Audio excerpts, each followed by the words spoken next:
欢迎电视机前的观众朋友走进天津卫视的大型情感节目《爱情保卫战》，来看看今天请到的几位情感导师是谁？他们是情感导师于博宏老师，欢迎；情感导师严品红老师，欢迎；情感导师莎娜老师，欢迎；情感导师辛唐米娜老师，欢迎。接下来时间就来看看今天的4位导师如何帮助我们的嘉宾朋友走出他们的情感困惑。来了解一下这对嘉宾的基本情况，请看。我们真的就不能像初恋时一样心平气和的去探讨问题吗？都经历了这么多，我们不能再像曾经那样单纯去思考事情了。不是单纯不单纯的事儿啊，是我们都需要改一改自己的脾气了。那你得先改改自己一向固执的毛病。我们都老夫老妻了，这点事儿别总是吵了的，不行吗？有请这对夫妻，有请。黄先生50岁，来自黑龙江，销售，有请。张女士49岁，来自黑龙江，销售，有请。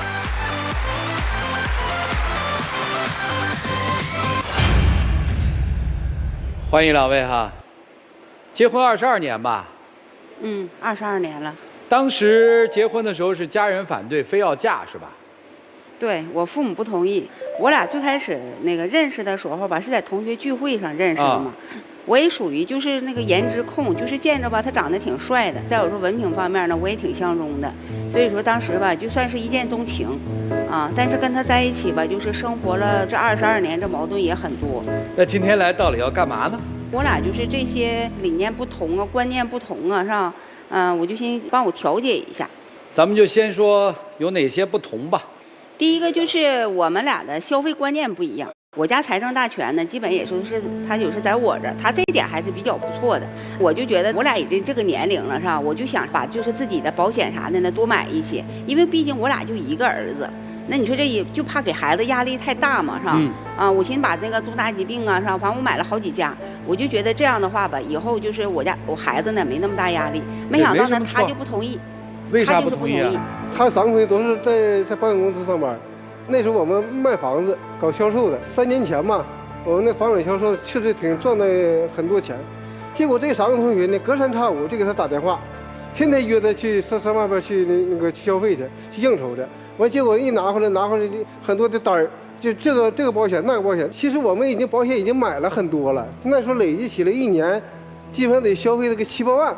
原先赚钱的时候行，现在不赚钱了，还维持这个7、8万的消费，有点支撑不住了。而且这保单它不同的公司重复的买。说这个我是反对意见，你都不懂，你也不理解。这玩意儿说了，你要是说的重大疾病，人家说的各个公司都给你理赔，你不明白，你就别跟我在这再说这些，你知道啊？这些吧，咱说你到现在不明白呀？你现在你不研究这些问题，我不明白，你说我不明白。现在你那3个同学为什么不再给你打电话了？因为已经买完了。我这同学咋的，还给你收费保障的？再瞅你那些同学啊，很长时间没见面的同学啊，完了之后来了是吧？你又请人吃又请人喝的，完之后又给人安排酒店的啊，2家咱说的2天安排酒店3000块钱，我当时我也没说啥，我就觉得啥，我就觉得给他这个面子，毕竟是个男人啊。那你说你那些同学蹬鼻子上脸是不是啊？安排完了之后，这面的上来了干啥来了？又瞅你借钱，咱说了借完了有借有还吧，他为啥到现在跑路了，人都不在了呢？找不着他了呢？要那样的话，还不如把这直接就买保险去了呢。我至少我以后我还能看着个回头钱，这我能看着吗？同学一场，高中时候感情不错的前后桌，那你说生意上遇到瓶颈了，遇到困难了，你说吱一声，咱能看人笑话吗？是不是？我就当这一次花5万块钱买个教训，如果他不还，我就当他这个人就不行，我以后我就不教他了。吃一堑长一智吗？这个还咋的？哎呀妈，还在这个吃一堑长一智，你帮助这个帮助那个，你看现在谁帮助你？你遇到困难的时候，人家帮没帮助你啊？那次就是说的，你需要有周转资金的时候，你同你同学去借去了，你同学借你了吗？啊，咱那时候给他安排的又咋样啊？来的时候都一顿招待啊，完之后觉得好像关系处的不错，你自己去的时候你还跟我承诺了打保票了呢，说啥啊？没事儿，我这同学指定会那啥，会给我串这个几万块钱。再说了，你就去找他的时候，连请你吃顿饭都没吃啊？你自己想一想啊，你自己这人缘处的咋样？你认为你处的挺不错的，那人家有顾虑不很正常吗？是不是？当你有的时候，你吱一声，你知道你有偿还能力，但那时候咱没有了。对呀，你那钱都让你存在保险里，咱已经入不敷出了。你再去抽烟区借，人肯定不借你。啊，你现在你知道你手里没有那么多，那你为啥你同学找你的时候说让你投资，完之后让你拿20万，你就想投呢？这3年了，是不是？整个咱的收入现在那个直线下降，原先能赚几十万，现在就是几万都很困难。孩子，上学花钱，老人需要花钱，咱们自己这方面那个各方费用，哪个月不得缺1万多块钱呢？我不考虑通过别的方式来弥补一下家庭的收入吗？现在你能把你自己的经济维持住就行，你凭啥你还拿个20万去给人家投资去啊？再有咱说了，你说你投资，你说你投资也行是吧？那你投资那同学是啥样人，你自己心里不清楚？不是你别管啥人，那你没有投资，那能有回报吗？对不对？啥人啊？一个女同学。哎，那有什么呀？女同学有啥呀？那女同学你得问问跟她关系是啥样的啊？那是她的初恋情人。这怎么扯到这儿了？那初恋情人俩人去合伙去不，初恋是初恋，情人是情人，好吧？道理是啥呀？初恋是吧？初恋是初恋。不是你叹那口气干嘛？您说呀。他就揪着这个问题就不放，那都已经咱俩结婚都22年了，对不对？22年之前的事情那就没说这个。当初情窦初开的时候，已经感觉已经没有了。现在唯独于啥，就是一个老同学的身份，我们处的挺好的。平时打个电话，你说缺个3万5万的，这就立马到位了。这种感情嘛，我们一直在维护，知道吧？而且这个事我还提前跟你说了，我说我要考察一个事情，现在考察一个气球行业，人家那个做的不错的，生意挺好。行了，气球行业生意很好。你现在你也不用说那些，我跟你说呀，就是说咋的呢？我就不同意，我这个我支持你啊。这咱不管汽修行业有没有发展什么的，因为那是你初恋啊。不是那时候那同学他追的我，但我没相中他。你说现在就，但是我的想法啥呢？你就是做不上恋人的话，可以做朋友，我是这么想的。人都说咋的，女追男什么隔层纱？那你说现在你俩20多年了，你就是说的再到一起的话，你自己想一想，咱俩之间现在矛盾这么大，本来你有的时候瞅着我就挺烦的，你看你要真要跟他在一起的话，你看你俩会不会旧情复燃？你自己想一想。这个我绝对不同意，你就放心吧。不是说的20万投资的事儿，你知道吧？主要就是说的你俩之间这种关系，这点我不认可。对，跟钱没有关系，跟醋有很大的关系啊。再有就是那个孩子那个教育问题，本身那时候学习成绩吧，最开始也可以，后来吧就迷恋上打篮球了嘛。我儿子个儿挺高的，是吧？1.80米多。我觉得在这方面，哎，就是体育方面要是有发展，是吧？啊，能考一个特长生，那样的话不也挺不错嘛？所以说我就给他请了一个就是那个篮球教练，我寻思那个就是好好教教他，是吧？完之后呢，我反正也投资了，那这玩意儿各方面你都得投资啊。没想到你说的他就因为这个就是总那个打。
就他，我儿子那这嘻嘻哈哈，就是瞅他看他站队形了，墙头草，哪边人多往哪边倒。结果我这边就我一个人，那我这少数都是服从多数啊。对，就服从呗。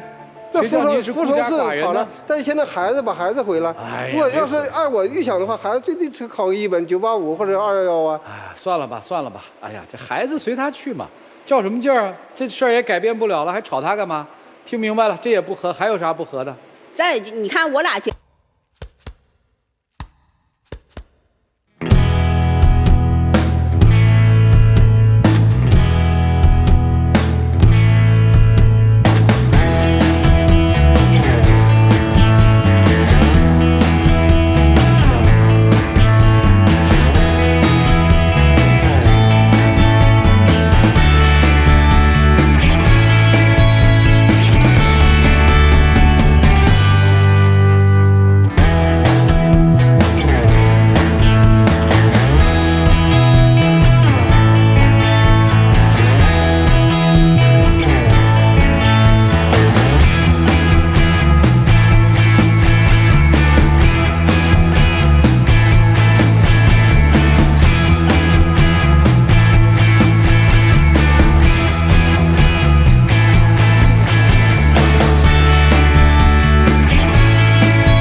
不能比较委婉的说呀。你说直接提钱，你整那你钱还借了，还整那人不高兴啊。你说你这是拿多拿少？钱要回来了吗？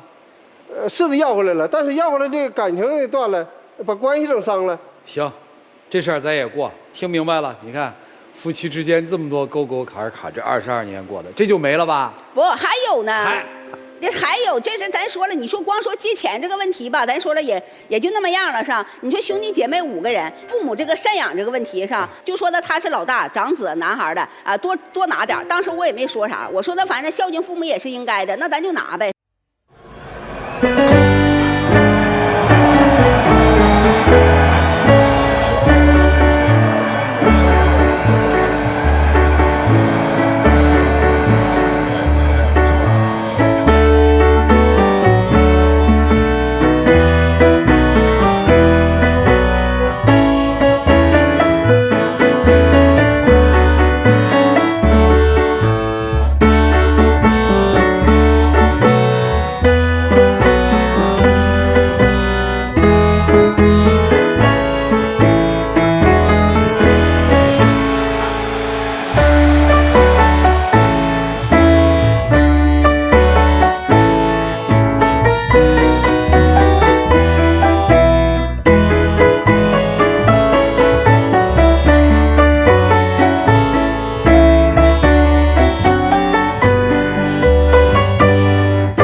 你说那话说的，我拿3000我也同意了啊。那当时我就说，我当时为啥跟你干的？我不就是说的，你看他们说的说话不算数吗？是吧？虽然说是拿1000，但是咱说了，人小弟媳妇爷也都说了，人说的那啥，那个1分钱都没拿，那谁心里能舒服啊？那你说我作为嫂子的，我说一说这话也是应该的。我跟你，我是跟你就靠自觉，知道吧？赡养父母不能攀比，你要攀比的话，老人搁那边就是那个左右摇摆的，他们也难受。就咱自己能做到的事咱自己做，不要跟别人攀，对不对？不，你们俩但是得公平起见呢。啊，你们俩今天到底来干嘛来了？这是算总账是吧？算完总账要干嘛？那我就想听听大家的意见呢，听听就是说我们这个方面是不是能不能就是说的？你觉得你们俩还能过吗？到离婚的地步？你还要他吗？我觉得反正我现在反瞅他就烦，我见着他我就想跟他吵架。哎呀，他呼吸都是罪过是吧？是这意思吗？反正现在就是看着他就是哪儿都不顺眼。您看他顺眼吗？有的时候顺眼，不顺眼的时候多。啊，还过吗？为了儿子，那你说家也不能拆了啊，是不是？这给儿子一个完整的家呀。到时候你说变成单亲家庭，这孩子以后性格各方面受挫呀。不是，他22岁了啊。那关键他以后他得找对象吗？哦，您还管找对象？那肯定得管呢。啊，所以你们俩是不能分开的呗？就他。那是他的想法，反正我的意思吧，就你们俩是能过将就过。我听明白，就儿子结婚之后，你们俩就分开是吧？那过一天算一天。啊，我不考虑那个，我觉得真要是过不到一起去就不过了。你这一天在一起的，整的这心情都不好的。你说这个年龄了，咱说了也各种病都往上添了，凭啥呀？凭啥还在一起呀？那还不如就直接分开，各自过各自的。我感觉心情还能好一些。行，那我听懂了。我们在一起过了大半辈子了，反正都是不顺，该说的都说了，啊，不该说的也说了，真分开分不开，打断骨头连着筋，谁也舍不得。但是在一起过就别扭，我说的是事实吧？对。那怎么让这个日子过得不别扭呢？人家为4位老师来寻找答案来了，你们给答案吧，让我们一起进入丘比特问卷。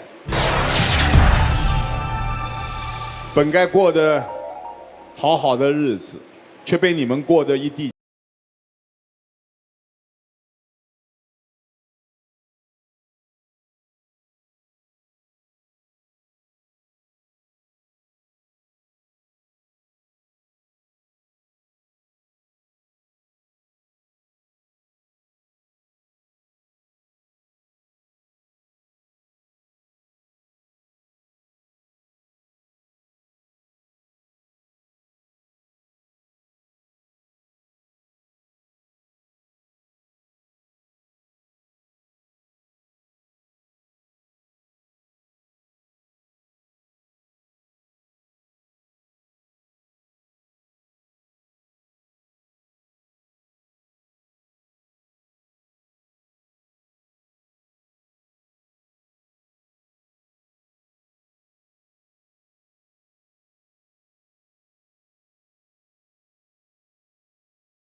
一点。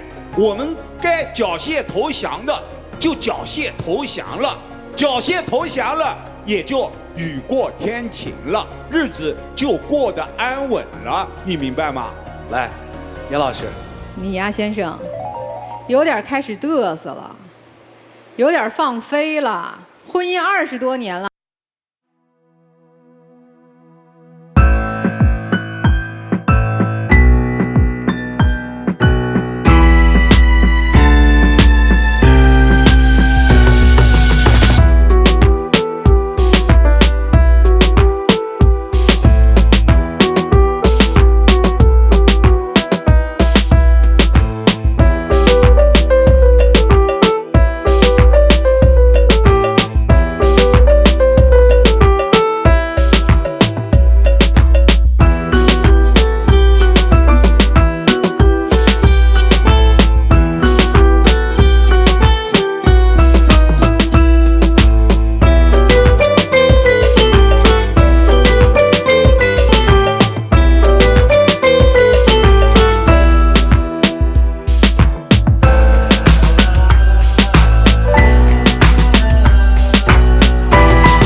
谢谢杨老师，莎娜老师。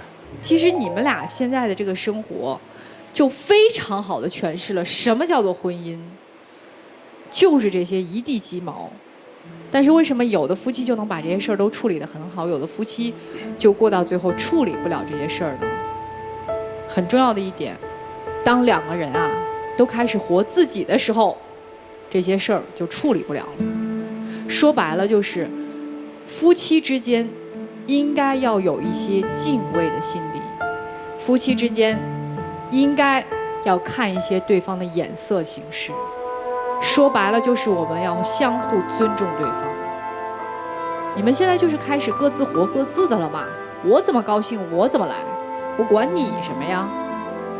女士也是，男士也是，都是一样的，初恋的问题就能说明啊。那女士也是啊，买保险就是啊，你们都是在活自己，我怎么高兴我就怎么来，我不用考虑你的意见，我也不用在乎你的感受。当你们如果把对方再重新放在自己眼里的时候，稍微在乎一点对方的情绪的时候，你们俩那些问题都会解决了。本质的这些事儿无所谓，找个折中的方法就解决了。但是关键点就是在于，我需要被看见，我的情绪需要被你看到，明白了吗？所以你们现在想一想，你眼里还能不能看到对方的情绪，能不能看到对面的这个人？能，你们就继续解决问题；如果不能的话，那一拍两散啊，对吧？说的挺好的，现在这个年纪了，不要再给自己身上找病了，就这样。谢谢莎娜老师，米娜老师。是什么让您对生活失去安全感的呀？反正各种事情也不是一种，就是说，一个是容颜衰老吧，就是我就现在吧，就对着镜子照的时候，我有的时候就感觉为什么就现在变得这么难看呢？自己都不愿意看了。那我就觉得，你说我自己不愿意看了，我老公那方面，也不一定。不用有那么大的压力。其实两个人感情都挺好的，就因为感情好，我们才能够把架吵得那么通畅，这就是几十年如一日磨合出来的。所以真没啥，今天你们要说谁对谁错的话，谁都有对，谁都有错。但是核心是这个家庭过得挺好的，这个家庭一步一步的建设到了小康，这个家庭有闲钱可以借给同学，这个家庭有闲钱可以买保险，这个家庭可以给自己的孩子上私教课，这个家庭可以从家里头拿出20万投资初恋情人的维修厂。我一提初恋情人，他就不好意思，他自己也心虚。然后一提初恋情人，我们的妻子心里头其实最窝火。这个窝火就是你怎么敢跟那人联系？你这不是找事儿吗？原本他都对自己的人生开始觉得有一点不安，这个不安是随着皱纹一起爬上心头的。他刚刚说这个不安是从他对着镜子不想看自己开始。你知道，当一个女人不想看自己的时候，她会偷偷的看丈夫，她会偷偷的看丈夫有没有还能像过去那样看我，我丈夫有没有在忙着看别人，我丈夫有没有忙着独自年轻、独自潇洒、独自快活。当他看向你，你却看向远方的时候，他的不安和孤独就更加重了。今天妻子还需要丈夫再用一点爱、耐心、赞美来帮她重新发光。就这，她发了光了以后，她就不会再像一个黑洞，无休止的释放负能量和无休止的找您的事儿了。给多一点耐心去理解她和帮扶一下。离婚一定不是最好的选择，就这样过下去吧，挺幸福的。说哭一个，说乐一个，是吧？这不就是日子吗？总结了4个字儿，这就是爱情和婚姻的样子，就在这个4个字儿里面。第一个字儿是啥？怕。恋爱初期最害怕的是失去，对吧？婚姻初期最害怕的也是失去。第2个字儿就是忍，因为害怕失去，所以忍下了很多。忍过来的人就变成了懂。人生到懂这个阶段的时候是最要命的，太懂，每一句话出来直戳心窝子，每一个动作出来打的都是对方的七寸和要害，这个时候伤害性和杀伤力是最大的。熬着熬着就要熬到第4个字儿，就是要敬。敬畏婚姻也好，敬畏自己也好，还是敬畏生活也好，很多人熬不到。你们现在就是太懂了，你们不敬了。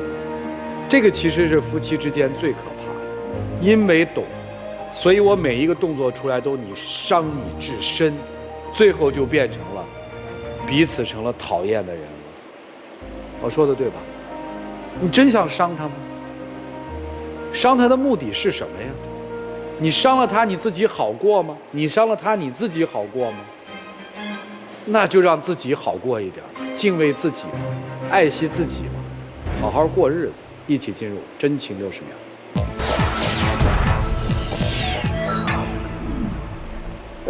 咱们能不能还像？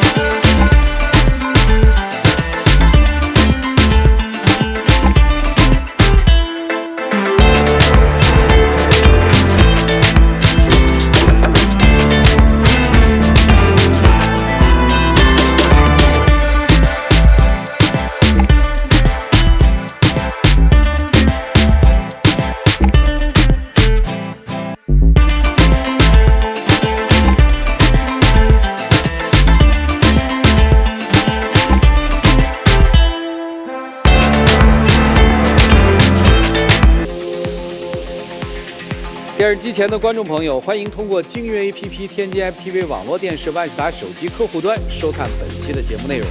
欢迎登录优酷视频、腾讯视频、搜狐视频收看节目的完整内容。做预测吧，老伴就是老来伴嘛，相互多些珍惜，多些谅解，有些问题吵过烟消云散，双出啊，来，我觉得吵吵还是能吵好的，双出，双出。肯定双出啊！来看结局，请开门。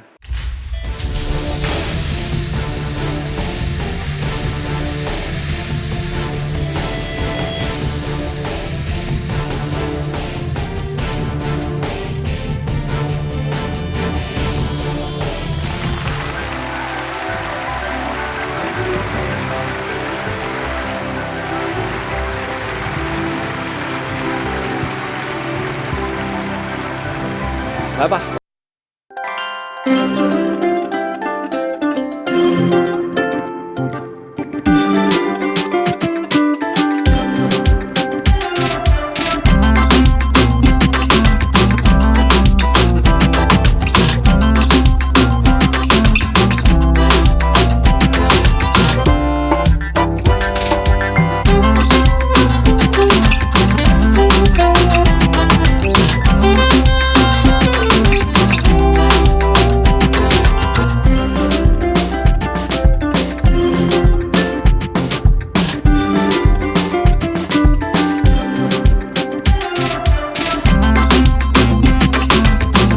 请看。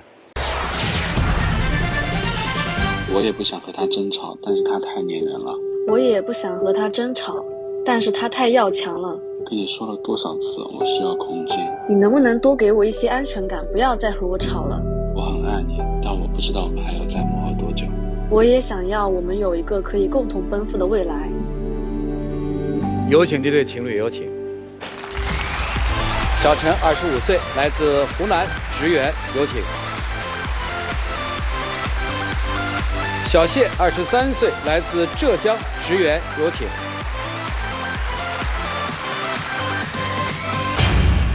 欢迎两位哈，咋认识的呀？朋友介绍认识的。啊，认识的时候是一个什么状态？各自？我还在读大学，然后他已经工作一段时间了。啊，现在谈了多久了？2年。这2年谈的怎么样？前面还挺甜蜜的，后面反正2、3天大战一次，4、5天小战一次。今天来这儿是要干嘛呀？沟通不好就分了吧。哦，最后的谈判是吧？可能是的。是吗？我觉得情侣吵架是很正常的，哪对情侣都会吵架。是的。但是我跟他吵架之后，他不会来哄我，他就放我一个人在那边哭，就让我一个人在那边冷静。等我自己气消了之后，我再去找他玩。然后我就跟他沟通了很多次，我说我不需要你每次来哄我，5次里面哄个2次也可以。但是他说了，我的性格就是这样子，我就是一个这样的人。很多事情我跟他沟通了很多次，他都不听的。那比如在外面从来不给我面子，还有他很喜欢在公共场合大声说话，那我觉得特别受不了。所以说他让我去哄他的时候，我就是想跟他对着干，我不来哄你。他说我在外面不给他面子，他在外面跟他的朋友们相处的时候，他会非常去站在他朋友们的角度去为他的朋友们考虑。就比如说我们出去吃饭，跟他的朋友们一起，他就会一直跟他的朋友们走在一起，就让我一个人走在后面，因为我个子小，我走路也比较慢。他跟他的朋友们都是那种1.8米的大个儿，他们都走路很快，我就一个人被落在后面。然后我跟他2个人单独相处的时候，我们都是肩并肩走的，他也会拉着我的手。但是他跟他朋友们一起，我就觉得我心里有个落差，我就觉得我被冷落了。然后呢，我就跟他沟通，我说你可不可以就是跟朋友们在一起的时候，那我也能理解你，你也稍微照顾一下我。然后他就会觉得说啊，我每天都跟你待在一起，我给你的时间已经够多了，我偶尔跟我朋友们聚一下嘛，你就不要吃我朋友们的醋了什么的。还有一次，我们几个朋友们一起去山上露营，他的一个兄弟最近经我的认识了一个新的女孩，那个女孩挺喜欢他的，然后我们当时就在聊。然后他的朋友们都问我那个女孩长得怎么样。其实说实话的话，因为我跟他的朋友们也玩了很久了，我觉得大家都是朋友，都很熟了。然后呢，那个女生可能确实就皮肤不是很白，不是非常的好看。我当时就开玩笑的，我就说那个女生不是特别白，有点黑啊什么的。然后呢，大家都没有怎么说话。然后我男朋友就觉得我可能损伤到了他朋友的面子，我男朋友就是出来打圆场，就说哎没有，其实没有我女朋友说的那么的不好，其实那女孩也有她的优点啊什么的。然后我们就继续的玩下去了。然后回去之后我也没觉得我哪里做的不妥，但是我男朋友私底下就会教育我的方式，他就跟我说，他说你不可以那样子说，那样子会让我的朋友们很没有面子。他说我们2个私底下说那个女孩长得不好看就可以了，不可以在外面讲。我就会觉得说有那么一点点的大男子主义，我跟你是最亲近的人，为什么你要把最好的脾气都留给外面的人？就明明我们俩才是最好的，你要这样子来把你最不好的那一面都展现给我看。不是的，他在现场不是这么说的，他说那个女的很胖很丑，说的特别的直接，然后甚至于就是比较重了，你知道吗？并不是他说的那样。然后我才私底下跟他讲，我说好几个兄弟都在呢，人家那个女的喜欢他，你也不要说的太过了。那个女的确实不好看啊，但她说的很重，话说的很重。还有她前面说到那个问题啊，真的是有原因的，是因为我跟我朋友几乎没有任何私人空间的。每一次无论是出去聚餐还是出去打游戏还是干嘛的，每一次10次里面她10次都在，没有给我任何空间。我既然甩不掉她，那我就每次带上她我就很不爽，心里很不舒服，所以我就所以我就不照顾你可以跟他说呀，不说了没用，他就一定要去啊，是吗？是这样的。因为我们在一起已经2年了，就是在我们最开始在一起的时候，我们2个都是比较独立的个体，他有他的生活圈子，我也有我的朋友圈子。但是其实大家都知道的，女生谈恋爱之后，后面上头了都是会投入很多。就比如说，我会更喜欢跟他待在一起，然后甚至于我会慢慢减少我自己跟我原来朋友的相处。但他呢，这就是男生跟女生谈恋爱的不同。他跟我恋爱之后，完全没有减少跟朋友们的相处，他还是照样保持他的圈子。你们俩这样应该分过手对吧？分过吗？很多次。谁提出来的？我。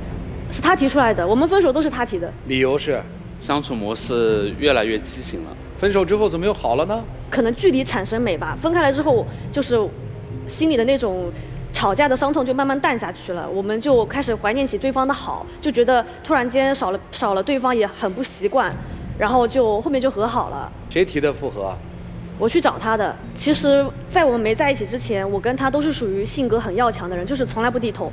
我之前谈恋爱，我从来不低头的，就是基本上都是男生来找我和好啊什么的。但是我跟他在一起了之后，我们第1年确实吵架吵得很激烈，因为我跟他性格都很要强，我们就彼此不让。但是第2年我们和好了之后，我不想跟他吵架了，因为我知道我们有感情基础在，而且我们也慢慢的成熟起来，所以我不想跟他吵架，就是大事小事能包容就包容，我也尽量都不跟他吵。所以第2年基本上都是我在低头，我不想跟他吵，我也想跟他说，我们就好好过，不要吵架了。加上我认识他的时候，他在上学嘛，那我已经在外面工作了，他真的是小朋友吧，就外面很多人情世故都不懂，都是我教他的，很多地方都是我教他该怎么做的。讲话做事各个方面，因为他确实是在大学里面嘛，没经历过什么事情。我觉得可能就是我的心智可能跟就是我的心智可能跟他的朋友圈子不是特别的匹配，因为我是属于那种大学刚出来的女孩子，但是他已经工作了几年了，然后他跟他身边的朋友们都是属于那种有社会阅历的。我把这个事情，就是上次野营的事情跟我朋友们讲了之后，我朋友就跟我说，他说不管你跟他的兄弟们玩得再好，那都不是你的朋友，那是他的兄弟们。他说你不可以敞开心扉，真的把他们当成是你的朋友们，跟他们去开玩笑。他说男人在外面很看重这些问题的，他就说就是你自己太傻了，就是你不应该这样子。我也知道我做的不对，但是我觉得你可以跟我好好说，就是我知道了，就是我不该把他的朋友们当成真心朋友，我应该要在外面扮演好一个他的好伴侣、好女朋友的角色，在外面给他留好面子。这种话我听过很多次了，当他做起来、行动起来的时候，又没有说的那么好了。所以其实你没看上他吗？那没有，那绝对没有。就是看上怎么会嫌弃？是这样子的。是后来。就是这样子的，就是第1年我们确实是性格很要强，我有我的观点，他有他的观点，我们都互相吵架。但是第2年。人无完人嘛，我可能确实不是很完美，但是我觉得他可能也并没有那么的完美，但是我就不去说他，因为我不想跟他吵架，因为他是做销售的，我是学财务的，我说不过他，而且我的社会经验没有他那么深，所以我已经在很努力的包容他，包括我已经他每次跟我讲的什么的，我都写在备忘录里面，我都尽量的让我自己不要去做错，但是就是我已经很努力的让我们不要吵架了，但是1个星期之内总有大大小小的事情他也不高兴，那就说明不合适啊，姑娘。然后这还较什么劲呢？然后呢，他就会跟我提出问题，你这里做的不好，你不应该这么做。我说好。不是你让他找一个处做得好的女生，不是你们俩都轻松了吗？你找一个欣赏你的男生，这事儿不就解决了吗？对吧？你们俩吊在这儿干嘛呢？你迟迟不肯放手是为什么呢？他的态度其实已经很冷漠了。我知道的，我都知道的，对吧？他很冷漠，他看不上你嘛，他觉得你不配嘛，你配不上他嘛。看不上倒真不是，你就是看不这个不用解释啊，这个不用解释，就是看不上，没有什么好解释的。看得上的不会是教育，其实就是不合适。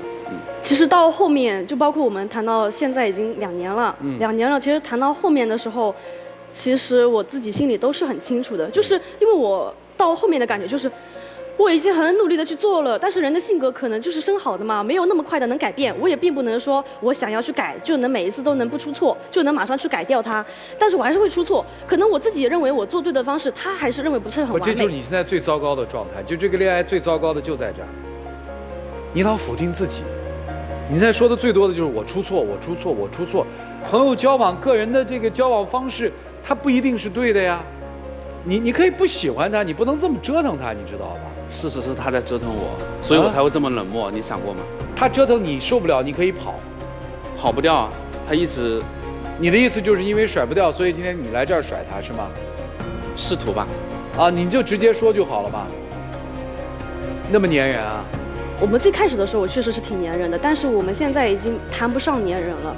不是，就是男生现在那个意思，就是我们其实已经分手状态了嘛。就我知道他心里对我是有爱的，他也有他好的。不，他对你没有爱，你能直接告诉他你不爱他吗？所以事实就是有，但是走不到后面。我跟你说，这就是讨厌，你知道吗？是的。我要跟你分手，然后我跟你说我很爱你哦，我们俩不合适哦，但是我很爱你哦，我们俩只是不合适，你干嘛呢？你这不就吊着人家吗？所以我说没有分不掉的手，只有不想分的手。对，只有我不够狠心，心软嘛。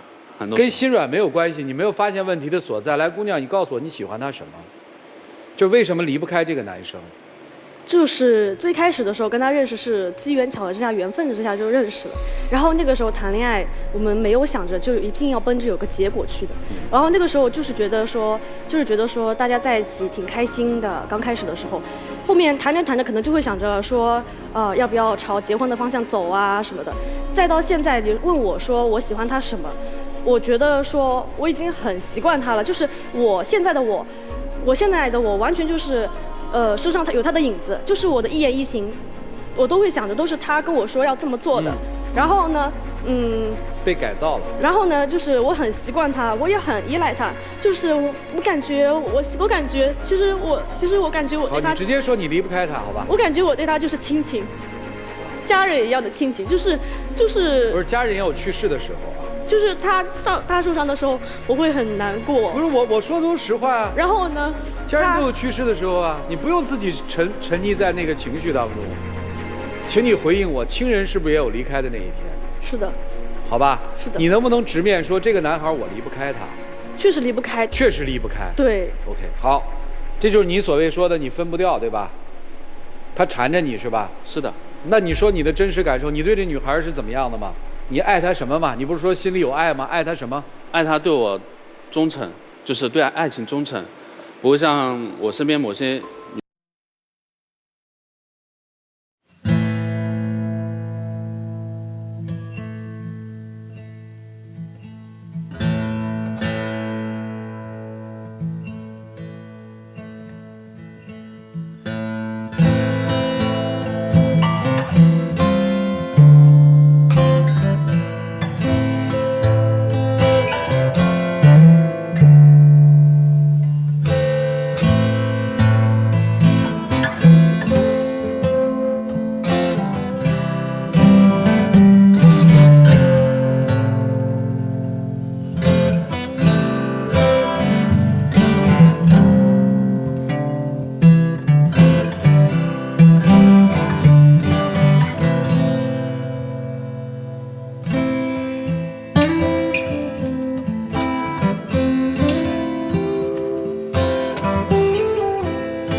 细一点吧。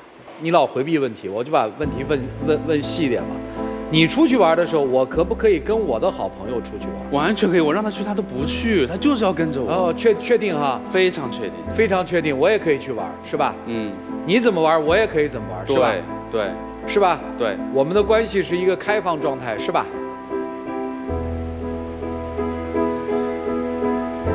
那确实各自要有各自的空间，他一点都没有。我给你是吗？所以啊，他不给我啊，他要就要跟着我，他不去啊。他会的。我让他去逛街，去干嘛，他都不去。我们会让他会的。如果他会了，你接受吗？你不是说给一点点吗？真的能做到，我能接受。OK， 好，那就太好了。往这个方向教姑娘啊，别往什么独立啊、自主啊这个方向教了，对吧？既然有人不坦诚，我们就用不坦诚的方式来对待不坦诚。你是那么黏他吗？其实不是黏，是没有安全感。我是怕他去玩的时候会发生，就比如说他会认识新的异性，然后我怕他会就是怕他会认识新的异性，所以我才要跟着去，这是我跟着去的最大的目的。来吧，一起进入丘比特问卷。郭红兄来，我可以断言，此刻看完这一场爱宝的电视机前的女生，没有几个女生会喜欢这样的男人。男生对这个女生所谓的爱、所谓的情，很显然，就像一幅博物馆里高冷的油画。你明明知道，在你们吵架的时候，他从来不哄你，他也明白，我能哄，我就是不哄，那就是不爱。女生，你的爱真的太卑微、太悲哀了，太可怜了，何必呢？我不知道我们3位女性导师会怎么看，反正男人看男人，我看不惯这样的男人，我看不惯这样男人对爱对情，醒醒吧，好吗？哎，严老师，女生其实，我真的现在我的感受啊，我觉得你也不是那么爱他。我觉得在最初你们俩爱情是同步温度的时候，彼此都是喜欢对方的、爱对方的。但遗憾的是，他的浓度先降下来了，你的浓度还没有降，这个时候就考验彼此是不是相爱了。明显。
这样吧，你们赶紧分开吧，彼此都是折磨和消耗。谢谢严老师，来，珊娜老师。不爱没有错，但是虚伪是可耻又可恨。你的世界观都是对的吗？你掌握的人情世故都是正确的吗？你凭什么教人家呀？你为什么不放他走？因为你舍不得他对你的依赖和依靠，还有崇拜。因为现在你身边的女人，没有一个女人像她一样对你如此崇拜，如此言听计从。我放了他不走，我就不相信，不想让一个女人找到你，你没有办法吗？我就问你，躲起来会不会？让她找不到你会不会？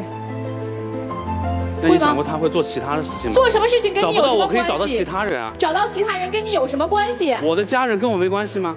你告诉你的家人，你跟他分手了，让他去找，你的家人能怎么办？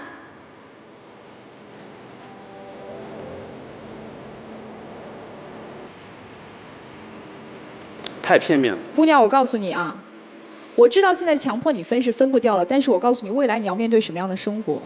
你现在就变成了一个木偶，人家让你抬胳膊你就抬胳膊，让你抬腿就抬腿。